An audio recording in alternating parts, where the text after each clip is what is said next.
मधुरा ऐक ना. बोला की. अगं आपल्या बहिणींसाठी कुरकुरीत फिश फ्राय कर ना. काय बहिणी बिनी नाही, बहिणींना नुसतं राबवता तुम्ही. नाही कर ना पण. करते. सगळ्यात आधी आपल्या कोळीन मावशींकडून मस्त असा सुरमई कट करून आणला. स्वच्छ धुवून छान असा टिश्यू पेपरने पुसून घेतला. यावर लिंबाचा रस, आलं लसूण पेस्ट, मीठ आणि कोथिंबीर घालून मॅरिनेट करायला ठेवलं. आता लिंबाच्या रशाऐवजी कोकमचं आगळ पण तुम्ही इथे वापरू शकता. बरं, सविस्तर रेसिपी हवी असेल तर सुरमई fish fry by Madhuraj recipe यूट्यूबवर सर्च करा, तुम्हाला बघायला मिळेल. खूप साऱ्या टिप्स आहेत की फिशचा वास येऊ नये म्हणून काय करायचं, किंवा तव्यावर फिश जेव्हा आपण तळतो तेव्हा त्याचा रवा सुटू नये म्हणून काय करायचं.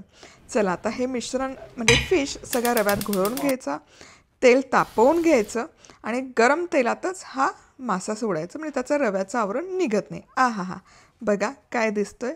चला, सबस्क्राईब केलं नसेल तर पटकन सबस्क्राईब देखील करा की.